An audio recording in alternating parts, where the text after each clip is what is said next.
আমি একজন মুসলিম, আমার সর্বপ্রথম জানা দরকার যে ঈমান কাকে বলে, ঈমানের শাখা প্রশাখাগুলো কতটি, এবং ঈমান সম্পর্কে আমার বিস্তর একটা জ্ঞান থাকা দরকার। কারণ ঈমান হচ্ছে জান্নাতের দরজা। যদি আমার ঈমান না থাকে তাহলে আমি জান্নাতে যেতে পারবো না। আবু হানিফা রাহিমাহুল্লাহ বলেন যে আল্লাহ রাব্বুল আলামিন যদি দুনিয়াতে কোনো রসুল কোনো নবী নাও পাঠাতেন, তবুও আল্লাহ রাব্বুল আলামিন যাকে আকল দিয়েছেন, যাকে জ্ঞান দিয়েছেন, তার উপর আবশ্যক ছিল যে তার জ্ঞান দিয়ে বোঝা, তার জ্ঞান দিয়ে উপলব্ধি করা যে একজন রব আছেন, তার প্রতি ঈমান স্থাপন করা তার উপর ওয়াজিব ছিল। তাহলে আমরা বুঝতেই পারছি যে ঈমানের গুরুত্বটা কত বড়। আবু হুরায়রা রাদিয়াল্লাহু আনহু থেকে বর্ণিত, كان النبي صلى الله عليه وسلم يوما بارزا للناس إذ أتاه رجل فقال يا رسول الله ما الإيمان؟ قال الإيمان أن تؤمن بالله وملائكته وكتبه ورسله ولقائه وتؤمن بالبعث। এর অর্থ হলো রাসূল সাল্লাল্লাহু আলাইহি ওয়াসাল্লাম একদিন সাহাবীগণের সম্মুখে বসে আছেন। তখন হঠাৎ একজন লোক আসলেন, এসে রাসূল পাক সাল্লাল্লাহু আলাইহি ওয়াসাল্লামকে জিজ্ঞাসা করলেন, হে আল্লাহর রাসূল, ঈমান কি? তিনি বললেন, ঈমান হলো তুমি আল্লাহর প্রতি বিশ্বাস স্থাপন করবে এবং তার ফেরেশতাগণের উপর বিশ্বাস স্থাপন করবে, তার রাসূলগণের উপর বিশ্বাস স্থাপন করবে, কিতাবসমূহের উপর বিশ্বাস স্থাপন করবে। তুমি যে মৃত্যু পরবর্তী সময়ে আল্লাহ পাক রব্বুল আলামিনের দরবারে হাজির হবে, তার সামনে দাঁড়াবে, এর প্রতি বিশ্বাস স্থাপন করবে, এবং তুমি যে মৃত্যুর পর পুনরায় জীবিত হবে এর উপর বিশ্বাস স্থাপন করবে। এর নামই হলো ঈমান।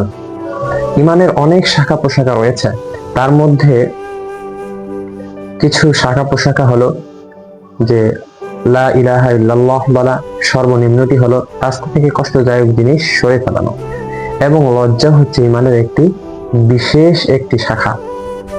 এ কারণেই ঈমান যদি আমি পরিপূর্ণ করতে চাই, তাহলে ঈমানের যে শাখাগুলো রয়েছে এর প্রত্যেকটি আমার ভিতরে ধারণ করতে হবে।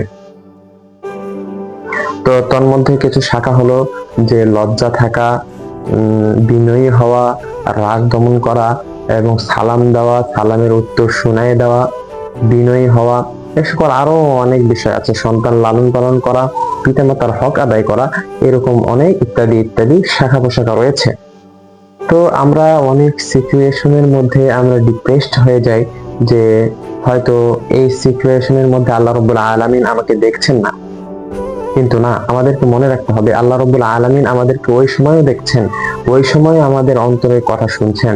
কারণ আল্লাহ রাব্বুল আলামিন বলেন, ইন্নাল্লাহা আলিমুম বিযাতিস সুদূর, আল্লাহ রাব্বুল আলামিন অন্তরের মধ্যে তোমরা যা কল্পনা করো সে সম্পর্কে আল্লাহ রাব্বুল আলামিন জানেন। এবং ওই সময় আল্লাহ রাব্বুল আলামিন আমাদেরকে পরীক্ষা করছেন, দেখছেন আমার বান্দাটা কত ধৈর্যশীল। এবং আল্লাহ রাব্বুল আলামিন বলেন, ইন্নাল্লাহা মা'আস সাবিরিন, তুমি ধৈর্য ধারণ করো, কারণ তোমার ধৈর্যের সাথেই, তুমি যখন ধৈর্য ধারণ করবে তুমি হয়ে যাবে ধৈর্যশীল, আর ধৈর্যশীলদের সাথে আল্লাহ রাব্বুল আলামিন থাকেন। আল্লাহ রাব্বুল আলামিন বলেন, এরকম কোন মুসিবত আমি কাউকে দেই না যেটা সে সহ্য করতে পারে না, যার মোকাবেলা সে করতে পারে না। আল্লাহ রাব্বুল আলামিন বলেন, লা ইউকাল্লিফুল্লাহু নাফসান ইল্লা উসাহা। এবং আল্লাহ রাব্বুল আলামিন আমাদেরকে নৈরাশ হতে নিষেধ করেছেন। তিনি বলেছেন, লা তাকনাতু মির রাহমাতিল্লাহ, তোমরা আল্লাহর রহমত থেকে নিরাশ হয় না। এই কারণেই আমাদের আল্লাহর রহমত থেকে নিরাশ হওয়া যাবে না। আমাদের প্রত্যেকটি সিচুয়েশনে আল্লাহ রাব্বুল আলামিনের কাছে সহজভাবে, আল্লাহ রাব্বুল আলামিনের কাছে সঠিকভাবে চাইতে হবে, তাহলেই আল্লাহ রাব্বুল আলামিন আমাদেরকে সবকিছুই দেবেন। আমাদেরকে শিক্ষা গ্রহণ করতে হবে, কারণ শিক্ষা হচ্ছে মুমিনের গুণ, হারিয়ে যাওয়া গুণ। তাকে যেখানেই পাও সেখান থেকেই তোমরা লুকে নাও। তালাবুল ইলমি ফারিদাতুন আলা কুল্লি মুসলিম, আমাদেরকে প্রত্যেকটি বিষয়ের ইলম, প্রত্যেকটি বিষয়ের জ্ঞান আমাদেরকে অর্জন করতে হবে, কারণ ইলম অর্জন করা হলো প্রত্যেক মুসলমানের উপর ফরজ। এই কারণেই আমাদেরকে ইলম অর্জন করতে হবে। আমরা যদি ইলম অর্জন না করি, তাহলে আমাদের প্রজন্মদেরকে শিক্ষা দিতে পারবো না। যদি আমরা তাদেরকে শিক্ষা দিতে না পারি, তারা তাদের পরবর্তীদেরকে দিতে পারবে না।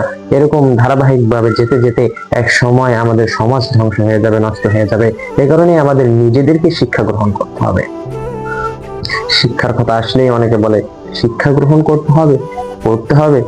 অবশ্যই করতে হবে, হ্যাঁ অবশ্যই করতে হবে, অবশ্যই শিক্ষা গ্রহণ করতে হবে। তার কারণ শিক্ষা গ্রহণ করা হচ্ছে ফার্স্ট। বিনয়ী হতে হবে, রাগ দমন করতে হবে। সব থেকে কমজোর ব্যক্তি সে, যে নিজের রাগকে দমন করতে পারে না, যে নিজের রাগকে প্রকাশ করে দেয়। এই কারণে আমি যদি একজন মর্দে মুজাহিদ হতে চাই, তাহলে আমার রাগকে দমন করতে হবে। যদি আমাকে কেউ কোনো এসে বলে, তাও আমার রাগকে দমন করতে হবে। তার কারণ রাগের বদলা আল্লাহ রাব্বুল আলামিন স্বয়ং নিজেই দিবেন। আজ একজনের কথা আমরা অপরকে বলছি, একজন এসে যদি আমাকে কোনো বলছে, আমরা সেটা নিয়ে হাসি ঠাট্টা করছি, আমরা একের কথা অন্যের কাছে চুগলি করছি। এই যে আমাদের একটা অবস্থা, এই অবস্থা দেখে কি আমাদের মনে হয় যে আমরা অপরের কল্যাণ কামনা করছি? না, আমরা অপরের কল্যাণ কামনা যদি করতে চাই, তাহলে আমাদেরকে সবার সাথে সুন্দর আচার আচরণ করতে হবে, সবার সাথে সুসম্পর্ক বজায় রাখতে হবে। আমরা যে সকল চুগলি করি, আমরা একের কথা অন্যকে গিয়ে বলি, আমরা বিভিন্ন ধরনের কথাবার্তা অপরের সম্পর্কে বলি, অশালীন কথাবার্তা, এগুলো আমাদেরকে বলা যাবে না। কারণ ইমানের শাখার মধ্যে এটাও একটা, যে অপরের কল্যাণ কামনা করা।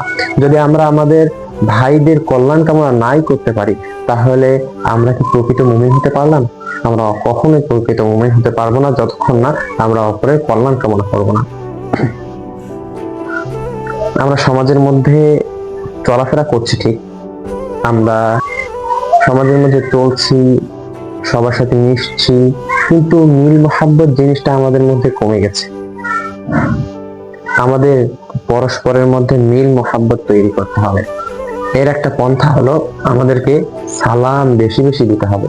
যদি আমি আমার এক ভাইকে সালাম দিই, তাহলে ওই ভাই আমার সালামের উত্তর দিবে। তখন আমাদের প্রত্যেকের উপর আল্লাহ রাব্বুল আলামিনের রহমত নাজিল হতে থাকবে। এই কারণে আমাদেরকে সালামের প্রচার প্রসার বেশি বেশি ঘটাতে হবে। আর ইমানের শাখার মধ্যে এটাও একটি, যে একজন ব্যক্তি আমাকে সালাম দিল আর আমি তার উত্তরটা মনে মনে দিলাম বা দিলাম না, তাহলে আমার ইমানের একটি শাখা কম হয়ে গেল। আমাদের ওই ইমানের একটি শাখাকে পূর্ণ করতে হলে, কেউ যদি আমাকে সালাম দেয়, তাহলে আমার সালামের উত্তরটাকে তাকে শোনাই দিতে হবে।